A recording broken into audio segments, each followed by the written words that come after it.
There's nothing useless as an object or anything that is unable to fulfill its purpose or fulfill its duties. Think about it this way. You buy a phone for communication's sake and you cannot use it to communicate. Does it serve its purpose? No, making it what? Useless. Hence, today we're going to talk about discovery of self beyond surface with me, Luyando Hamoonga. So when we talk about discovery of self beyond surface, obviously surfacely we know I have a name, I have a surname, and I'm black and African, and we have all that we have. But there's something deeper than that. Do all those things really define us about who we are, what we're meant to be, and what we're here for? Mostly, as we grow up, we live in different societies, and all the societies impact our lives differently. We're exposed to different things that are good, things that are bad. We're taught different things that are right and things that are bad. And because of all these things we've been exposed to, even when it comes to us making decisions, in behaving, in definitions of what love is, in definition of what care is, we do all that based on the mental aspect of what we've been exposed to, which is just rational in its own sense if you think about it. But then, why is it that even after going through all that and doing all this, we still feel some funny emptiness within us that seems not really fulfilled? What could that be? Who are we really and where are we from? I think this is even one reason that has brought about studies like, where the Big Bang theories are coming from, because people are trying to figure out where they're from, why they're here, what they're here to do. And if you believe you are an upgrade of an ape, which an ape that came on earth because of some funny accident that happened, well, I don't know about that, because nature itself speaks differently about that. From just our own inner needs of wanting to have purpose, our own inner needs of wanting to know who we are already explains that there has to be something else. We cannot be an accident. I mean, things that happen by accident don't have purpose, do they now? Maybe some, but I believe mostly don't have, because they were not meant to happen. But things that are meant to happen will always have purpose, and this is why we keep searching and looking for what our purposes are and why we're here and what we should do as human beings. So does God say anything about who we are? Well, then let's try to figure out, since He's our architect, He should have a lot to say about us, right? So if we read from Genesis 1 verse 26, and God, there's the Word, and there's the Spirit hovering all over the sea. And they said, let's make man in our own image. Okay, so meaning we are the images of Jesus Christ. Now, what is an image? An image is something that reflects the main object, of which in this certain sense, we are reflecting God. So meaning us and God ought to be in harmony, in one accord in everything that we do. So meaning our purpose is to reflect Jesus Christ, of which if we do not reflect Him rightly, then there just comes that unnatural emptiness, because we are not fulfilling what we should do and who we should be. I want to give an example. You stand in a mirror and you're combing your hair forward.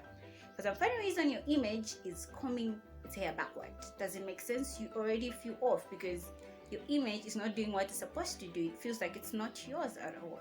So to really embrace who are the image of God, needs us to know God. Then how do we know God? How do we reflect Him? Well, first, let me even just talk about Mark 12 and 30 and 31. And in these two verses, Christ is explaining, or rather can I say, He is cutting down the law, the 10 commandments, into two basic laws. Remember, Christ is love, so His law is the law of love. So he puts it into different forms of love, and He says, you should love me. And verse 31 says, you should love your neighbor as you love yourself. Now, interestingly, when He's talking about verse 31, He says, love your neighbor as you love yourself. There's a reference point, and that's yourself. You should love them the way you love yourself. Now, how do you love yourself? Does God give us anything? 30, He says, love the Lord with all your heart, with all your soul, with all your being. In short, He's telling us to love Him fully. Then you ask yourself, well, Lord, I don't even know how to love. Then how do I love you? And He says, well, if you will love me, obey my commandments. To love God is to love yourself. Does that make sense? Well, let me explain it this way. God does not give us how we should love ourselves, because to love Him is to love ourselves, because He's the architect.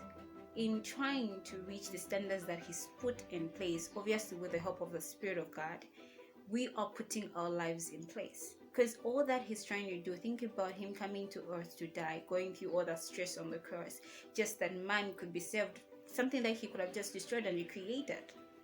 That enough love shows that everything that the Lord is trying to do is for our own good. And we'll never know what we really should be unless we look to God, who is our main object, and to be in harmony with Him, in one place with Him, to reflect Him in fully. That's the only way we're going to learn how to love ourselves. That's the only way we're going to learn how to take care of ourselves, because He's willing to guide us through the whole entire steps, and not to really just, kind of play some dictatorship role on us. He even gives us choice. Do you want to be fulfilled, to live fully for who you are, what you're supposed to be, or not? I mean, Deuteronomy reminds us of that the Lord has given us choice. So it's up to us to really learn, and the only way we can learn is spending time with God in prayer, in meditation, and reading His Word continuously, and focusing on Him and Him only. In as much as we've been exposed to different things, when we have an encounter with the Lord, Scripture records it that we become new creations, and that's because the Lord begins to renew our minds. By that, it's not some default thing that happens, but it comes with learning about Jesus Christ. That changes how we think, that changes how we act, and hence it's through that process that the Lord puts us a new heart, not a heart of flesh and not a heart of stone that is based on everything else, the pains and everything else we've gone through. But this very word is based on love, and the love of Jesus Christ, and everything, and fullness of kindness, fullness of love, and fullness of our whole entire being. That's what makes us, and that what helps us to become what we are. And in as much you have a lot of love yourself and take care of yourself, you will never do that until you first have that basis that you're a child of God. Remember, John says, beyond the manner of love the Father has given to us, that we may be called the sons of God. Away from that, in Genesis, He calls us the image, and then He also tells us, don't you know you're the apple of my eye? He loves us that much, and if we can focus, that's the only way we're going to learn about everything that we need to learn about self, is to go back to our architect, which is Jesus, and focusing on Him is what makes us. And it's just a by default thing that if you love the Lord, you become love yourself, and you can't hold it but just love your neighbor. So that beauty, that looking, that emptiness can only be filled by knowing who we are. And who we are, we are the images of God. Why are we here? To reflect the images of God. Now, reflect it how? With everything that He's given you. He will never give you something that's against Him. So whatever He's given and inputted in us through His Word and through meditation ought to be used to stay in harmony with Him, to work from. If He's singing, well, it's because He's given you the singing that you may glorify His name. Right? If it's teaching, He's giving you that teaching that you may glorify His name. Through everything that He's giving you, it's ought to be used to glorify Him, with Him and not against Him. When you're against Him, that already is a voyage for your own self, because you cannot fully fulfill. So it's about us heading to our peace.